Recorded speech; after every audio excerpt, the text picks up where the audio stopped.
ndasubiye kubahereza mwiriwe canke mwaramutse bivanye naho buri umwe wese adukurikiye kuri imbonesha kuri Hejuru TV aherereye. Uyu ni umwanya w'amakuru agezweho twabatungaririje, turi kuwa gatandatu kw'igenekerezo ya 25 ndamukiza 2026. N'amakuru yihuta cane, tubanze tubaramutsaho muherereye hose bari mu Burundi, bari mu bice bitandukanye ku mugabane wa Afrika hamwe no ku yindi migabane ya kure. Mwese kandi turabakengurukiye cyane ko mudahwema gukurikira ivyo dushikiriza umwanya n'umwanya. Mu makuru rero tubashikiriza murabimenyereye ko tubashikiriza ya politike, agateka kazina muntu, ubutungane, umutekano hamwe n'ibindi bisata bigiye bitandukanye. Mu ngingo nkuru tuza kwibanda ko muri aya makuru, aho bukera CNDD-FDD irakora ikoraniro kaminuza ridasanzwe. Tubibabwire neza, ni ikoraniro kaminuza ridasanzwe ikazoba ku munsi w'ejo, ndetse hazorara hamenyekanya uwuzoserukira CNDD-FDD mu matora ya 2027. Ubwo no kuvuga ko ari umukandida president mu mwaka utaha. Turaza kubigarukaho ku buryo burambuye. Naho imbwa itukura mu minsi iheze yoba yarashwanye na Varisito Ndayishimiye no kunyinyurana hagati yabo ku mbuga ngurukana bumenyi, yanatangaje amakuru akomeye cyane ari mu nama y'inararibonye Conseil des Sages ya CNDD-FDD. Ayo makuru yose rero ntuze kuyacikwa. Ku rundi ruhande rero ku magenekerezo ya 24 na 25 ndamukiza 2026 mu ntara ya Gitega, CNDD-FDD harabaye inama ya komite nkuru y'umugambwe ku civugo bagumya banga twirimbure turangure neza amabanga tujejwe. Hafatiwemo ingingo nyinshi, ariko iyikomeye cyane niraba abakozi bose ba leta uza kumviriza muri aya makuru.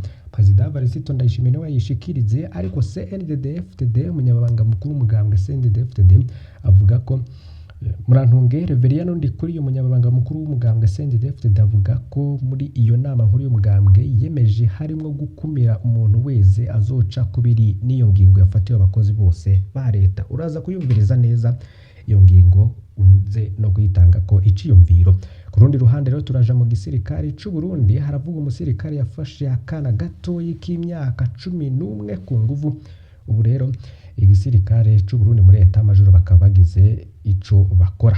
Byose rero mu kanya gatoyi ni ku buryo bw'idonido. Fyonda subscribe canke sabone niba utari wafyonda ko wibuke no kubisangiza abagenzi bawe kugira badacikwa n'amakuru yose tubashikiriza. Turabahaye ikaze mw'idonido ya buri ngingo twabagejeje ko mumfunyafunya.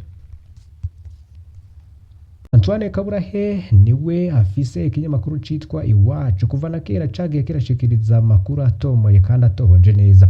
Ahejeje kwandika ku rubuga rwe rwa X agira ati kirapanze, byose byaratunganijwe.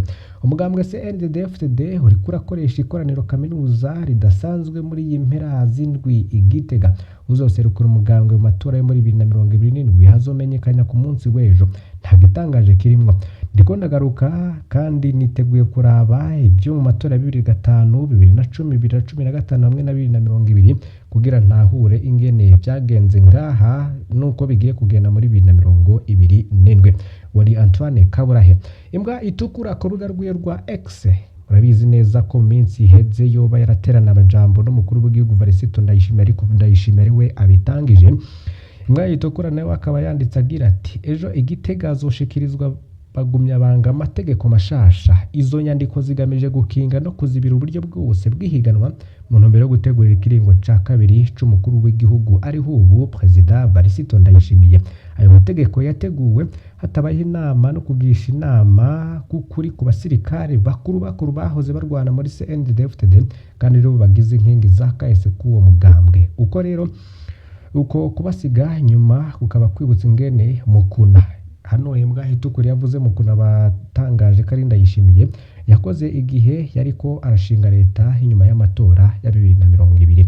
Imbwa itukura rero akaba yabandanije agira ati uburyo imbere ubutegetsi bwa CNDD-FDD buhari, ibi biraboneka ko ibintu bikomeye cyane kandi bwemewe gutyo nyene. Mu gushaka kwitoza ikiringo ca kabiri, Ndayishimiye yakoresheje ubwo buryo nyene mu gutegura ayo mategeko mashasha yishimikije inama y'inararibonye muri CNDD-FDD. Uru rwego rukaba rufise intege nke ku buryo rutashobora no kumurwanya. Ibyo rero bikaba byatangajwe n'imbwa itukura. Amakuru rero ari ku rubuga rwa CNDD-FDD bamenyesha ko ku magerekezo ya 24 hamwe na 25 ndamukiza mu ntara ya Gitega umugambwe CNDD-FDD watunganije inama ya komite nkuru y'umugambwe ndetse ikaba yarafatiyemwo ingingo zikomeye cyane. Iya mbere rero nuko ngo abakozi ba leta bose bagiye gukoresha telefone zo mu biro rwabo zisigare muhira.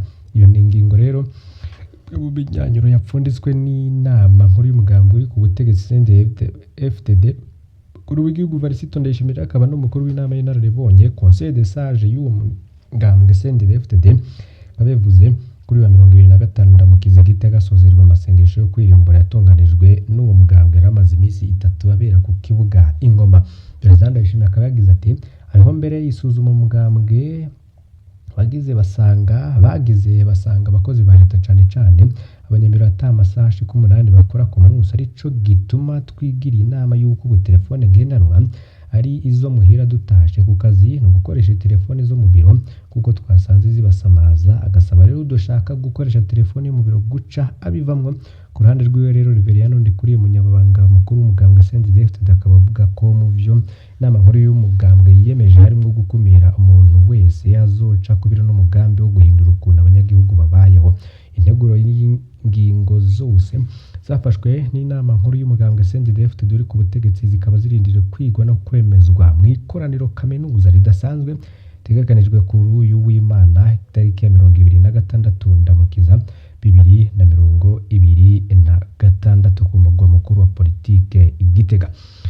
Mu gihe rero CNDD-FDD bitangaza gutyo ku rubuga rwayo bandika bagira bati ku magenekezo ya 25 na 25 mu ntara ya Gitega umugambwe CNDD-FDD baturunganije inama ya komite nkuru y'umugambwe ku Civugo bagumye banga twirimbure turangure neza amabanga tujerwe twongereza umuvuduko mu byo dukora nitudindiza urugamba rw'iterambere. Mu ijambo ry'ikaze nyene iteka Reveriano Ndikuriye umunyababanga mukuru w'umugambwe CNDD-FDD kabamenyesheje abagumyanga ko iyo nama ije inyuma y'imyaka 2 hariho harashirwa mu ngiro ingingo y'umukuru zafunditswe n'inama ya komite nkuru yabereye Ngozi kuwa 22 na 23 ndamukiza 2024. Yamenyesheje ko ari igikorwa cyo kwisuzuma no kwirimbura hatagukikiriza kugira ngo byukuri nk'indongozi tumenye ico dukosora kugahaze kugira dushike kwihangiro bidatevye. Ngere inama ibaye hasigaye umwaka umwe ngo haba amatora y'umukuru w'igihugu umunyabanga mukuru wa CNDD-FDD yasabye abagumye banga kugwiza murinde mu bijanye no gushira mu ngiro imigambi yashizwe imbere aho umugambwe CNDD-FDD uyiyamamaza mu matora ya 2020 akaba yagereye kahimiriza n'abagumyabanga kuzuzanya guhindura mu vyiyumviro mu gutsinda ubunebwe n'ingeso yo gukwega amaguru ku rugamba rw'iterambere.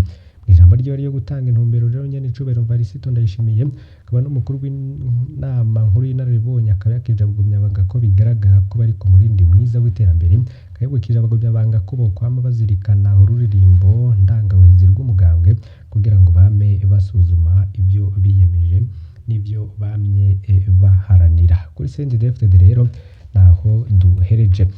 Mu Cankuzo hari akana kitwa Bukuru Emeline. Iyi ni inkuru yanditswe na Pacifique nahazwe mu gatondo kuri wa gatandatu avuga ko ari barariherutse kugwa muri commune Cankuzo y'intara ya Buhumuza. Umwana w'umwigeme myaka hafi 11 aherutse gufatwa ku nguvu umusirikare wo muri Kamutakura yitwa Abdul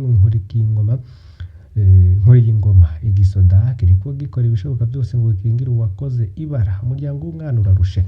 None Emeline Bukuru yoba arinde. Emeline Bukuru yavutse muri 2015 ku mutumba Nyakerera zone Minyari commune Cankuzo mu ntara ya Buhumuza yiga mu mwaka wa 2 kuri Okofo Nyarukera.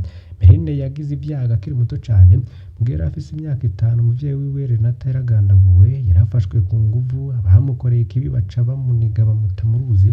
Emeline rero aca aregwa na se bena mukase none bya byago byahitana umuvyeyi wiwe nawe bimuje ko ku myaka hafi 11. Umuryango wa Bukuru Emeline uba hafi y'ikambi bita Kamutukura. Abasirikare rero barakunze kuza guhembera mu mihana yegereye ikambi. Hari umusoda yitwa Abdul Nkuriyingoma yakunda kuza gutiza umupanga avuga ko hari imiti yabagiye kurondera mu ishamba. Ku igenekerezo ya 16 kwezi kwa 4 2026 Abdul Nkuriyingoma yaraje muri uwo muryango asanga abavyeyi siho bari ariko aratora Emeline Bukuru aca amusaba kumuha wa mupanga no kumuherekeza muri rya shamba ahantu hari ibara ryaguriye. Umusoda yahaye ka kana amafaranga 5,000 yo kukaryoshya gatashe no mukase yabona ayo mahera abaza iyo yakayakuye, maze kumukankamira Emeline aca aravuga byose uko byagenze. Ibipimo byo kwa muganga navyo nyene vyerekanye ko umwana yononwe kandi yanakomeretse, ubu ariko aravugwa. Igisoda rero ngo kiriko gikingira ikibaba iyo nkozi y'ikibi, kuko umuvyeyi wa Emeline Bukuru yari yitwaye mu barongo ya Abdul Nkoringoma muri Kamutukura. Abdul ntihakanye ivyo aregwa. Dekoro w'ikambi Hakizimana Claude havuye atangura kwinginga umuvyeyi w'umwana ko yokwemera kwakira amafaranga bakihoza ibyabaye. Umuvyeyi yasabye ko bobanza kuja kwa muganga gupimisha umwana, ariko umunsi wo kuja kwa muganga ugeze wa musirikare ntiyasubiye kuboneka. Dekoro Hakizimana Claude yagirizwa ko ari we yaratorokesheje Abdul Nkoringoma canke ko yoba azi aho amunyegeje. Ku wa 18 Ndamukiza 2024 umuvyeyi w'umwana yarafungiwe muri Kamutukura azira ko abandanya kubaza ikibazo c'umwana wiwe, akongera rero akaba yaranze kwakira n'amafaranga ngo ayibe gukurikirana ikibazo c'umwana wiwe. Umuvyeyi yarafashwe n'uwo yitwa Colonel Niyongabo. Mana yose umuvyeyi yari afise telefone batamenye, haca aritabariza. Nyuma rero haboneka abatabaza ku biro bikuru by'igisirikare. Wa Colonel Niyongabo rero yahavuye arekura uwo muvyeyi kubera telefone yaronse ivuye mu biro bikuru by'igisirikare. Hari inyifato rero itangaje ya parike Cankuzo.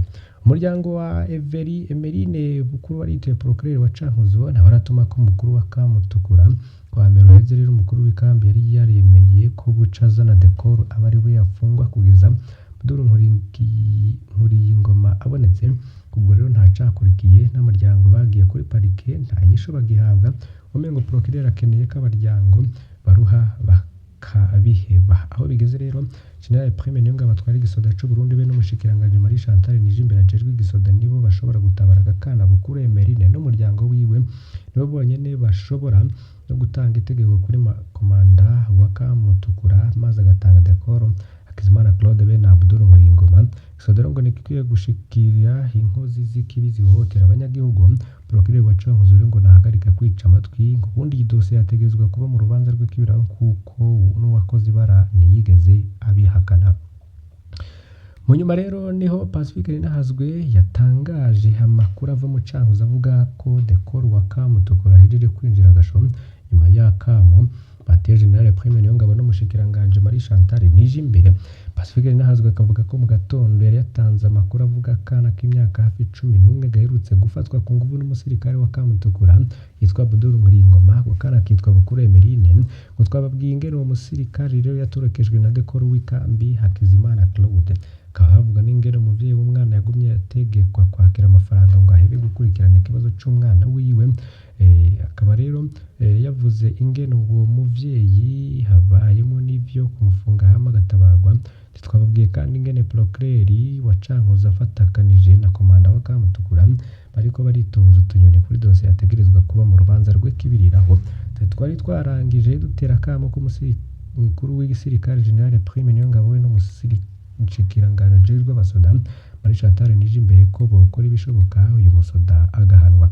Cakurikiye nuko Dekoro Hakizimana Claude yahavuye afatwa na procureur wa Cankuzo acajanwa kwa OPG, niko kwinjizwa hagasho ga komisariya ya Cankuzo. Rero akaba asabwa kwerekana yashize Abdul Nkoringoma. Yabwiwe ko azorekurwa ruko Abdul abonetse. Womenya aho Abdul Nkoringoma anyegeye yoba ngo yabimenyesha Pacifique Ninahazwe kugira ngo bamenye n'ayandi makuru yisumbuyeho.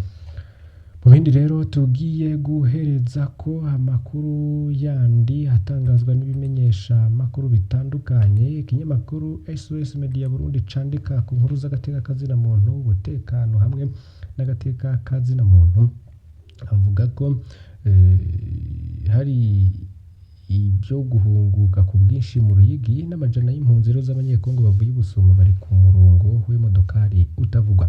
Igikorwa cyo gusubiza iwabo ku bushake impunzi z'abanyekongo zahora ziba mu ikambi ya Busuma muri komine Ruyigi mu ntara ya Buhumuza mu buseruko bw'u Burundi catanguye ku mugaragaro kuri uwa kane igenekerezo ya 23 Ndamukiza. Ikigo ca mbere kigatanguza umugambi wagutse wo gutunganya ugutahura iwabo impunzi buhoro berekeza muri RDC mu gihe intambara ikibandanya mu buseruko bw'ico gihugu. Guhera isaha 12 zo mu gitondo amamodoka manini yagera kuri 15 harimo n'ayateguwe n'ishirahamwe mpuzamakungu ryitaho impunzi HCR yari ahagaze imbere y'ibiro by'igihugu kijejwe gukingira impunzi n'abatagira ubwenegihugu BONAPRA.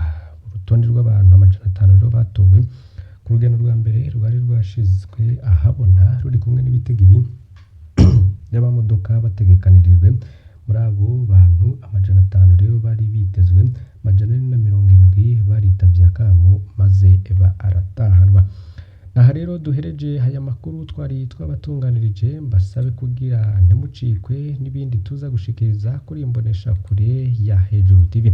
Fyonda kuri subscribe niba utari wafyonda ko niba ukoresha YouTube y'ico Faransa urafyonda handitse s'abone kugira ngo uje uronka amakuru hamwe n'ibiganiro byacu uri mu bambere. Bikore tuze gusubira mu yandi makuru ari mu masaha imbere.